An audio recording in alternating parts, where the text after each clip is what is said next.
సేవాలాల్ మహారాజ్ జయంతి మనం హిమాంశి చిల్డ్రన్స్ హాస్పిటల్లో జరుపుకుంటున్నాం. అసలు ఈ దేశం యొక్క గొప్పతనం ఏంటంటే భగవంతులు కూడా ఎలాంటి దేవతలైనా కానీ భారతదేశంలో పుట్టాలని కోరుకుంటారు. భారతదేశము దేవతలకే స్వర్గం.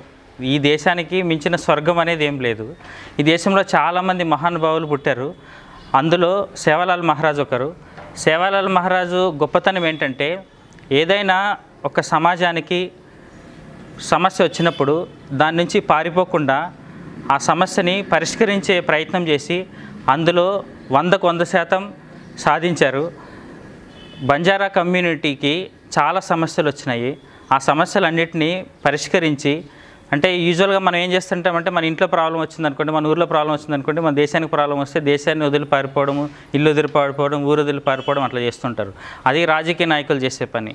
కానీ సమాజాన్ని సంస్కరించే వాళ్ళు, మహానుభావులు, గొప్పవాళ్ళు, ఇప్పుడు భగవత్ స్వరూపులు ఏం చేస్తారంటే ఆ సమస్య నుంచి పారిపోకుండా సమస్యకి పరిష్కారం కనుక్కుంటారు.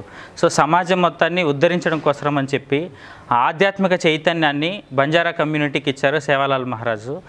ఆయన టీచింగ్స్, జీవితము, సందేశము చాలా గొప్పగా ఉంటుంది. అందులో కొన్ని స్మరించుకున్నాం అనే ఉద్దేశంతో ఈరోజు ఆయన జన్మదినాన్ని మనం ఇక్కడ చిల్డ్రన్స్ హాస్పిటల్లో జరుపుకుంటున్నాము. ఆయన టీచింగ్స్లో ప్రధానమైన ఏంటంటే మొదటగా మన కమ్యూనిటీని ఖచ్చితంగా ప్రేమించాలి, మన జాతిని, మన ధర్మాన్ని ఖచ్చితంగా ప్రేమించాలి. ఎలాంటి సమస్యలున్నా మనము ఏదైనా చిన్న చిన్న సమస్యలు ఉంటే వాటిని కరెక్షన్ చేసుకోవాలి, కానీ కమ్యూనిటీని వదిలేసి మన ధర్మాన్ని వదిలేసి వేరే ధర్మం వైపు వెళ్ళకూడదు. అది చాలా ప్రధానమైనది. మన వేసుకునే డ్రెస్ కూడా మన ఒక్కొక్క ప్రాంతానికి, ఒక్కొక్క దేశానికి ఒక సంస్కృతి ఉంటుంది, ఒక కల్చర్ ఉంటుంది. దాన్ని ఖచ్చితంగా మనం కాపాడుకోవాలి. ఒక్కొక్క కమ్యూనిటీకి ఒక భాష ఉంటుంది, మన భాషను ఖచ్చితంగా కాపాడుకోవాలి. మనము నగరీకరణ పేరుతో, డెవలప్మెంట్ పేరుతో పట్టణాలకన్నీ, అంటే అడవి ప్రాంతాన్ని వదిలి పట్టణాలు వెళ్ళి సెటిల్ అయితే లైఫ్ సుఖంగా ఉంటుంది, ఆనందంగా ఉంటుంది అని అనుకుంటాము. కానీ ఆయన భగవత్ స్వరూపుడు కాబట్టి, ఆయనకు ముందే తెలుసు కాబట్టి ఏం జరుగుతుంది అనేది ఆ రోజే చెప్పారు. అడవి ప్రాంతాన్ని అసలు మనం వదిలిపెట్టకూడదు. ప్రకృతితో పాటు కలిసి జీవించడం నేర్చుకోవాలి, ప్రకృతితో పాటు కలిసి మనం నివసించాలి. అడవిని అసలు మనం వదిలిపెట్టకూడదు.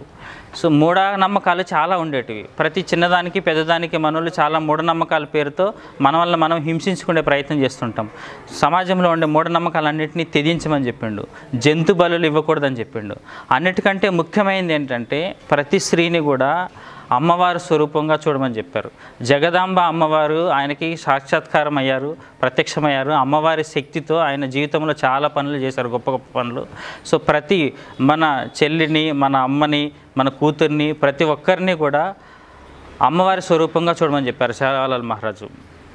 దాంతోపాటు లంబాడ కమ్యూనిటీస్లో, బంజారా కమ్యూనిటీస్లో ఖచ్చితంగా భాషని ప్రిజర్వ్ చేసుకోమని చెప్పారు. మన భాషను కాపాడుకోవాలి, మన వేషధారణ కాపాడుకోవాలి, అందరినీ ఖచ్చితంగా ప్రేమించాలి. మన వాళ్ళని ఎట్లా మనం ప్రేమించుకుంటామో మన కమ్యూనిటీని అదేవిధంగా ప్రేమించుకోవాలి. మిగిలిన జాతి వాళ్ళని కూడా అదే ప్రేమించాలి. అదేవిధంగా మతం మారకూడదు. మన సంస్కృతిలో ఏదైనా చిన్న చిన్న సమస్యలు ఉంటే మనం పరిష్కరించుకోవాలి, కానీ మన ధర్మాన్ని త్యజించి వేరే మతానికి వెళ్ళడము, వేరే ప్రాంతాలకు వెళ్ళడము అట్లా చేయకూడదు. మనం నివసిస్తున్న ప్రదేశాన్ని మనం వదిలిపెట్టకూడదు. ఖచ్చితంగా అడవులని పరీక్షించుకోవాలి, మనం నివసిస్తున్న ప్రాంతాలని పరీక్షించుకోవాలి అని చెప్పి కర్ణాటకలో జన్మించిన ఆయన దేశం మొత్తం తిరిగే ప్రయత్నం చేశారు. అన్ని చోట్లకి తిరిగి అక్కడున్న రాజుల్ని వాళ్ళందరినీ కలిసి ధర్మం గురించి, ఆధ్యాత్మికతను గురించి వాళ్ళందరికీ వివరించి ఆ జాతి మొత్తాన్ని ఒక చైతన్యం నింపారు.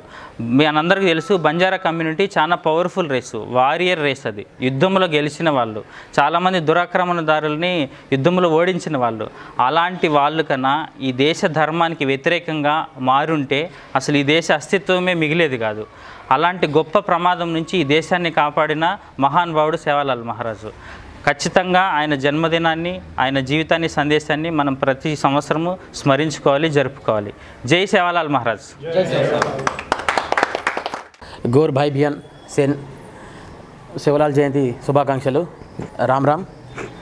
అప్పుడు సేవాలాల్ జయంతిగా జగడం దేశం మొత్తం జరపచ్చు.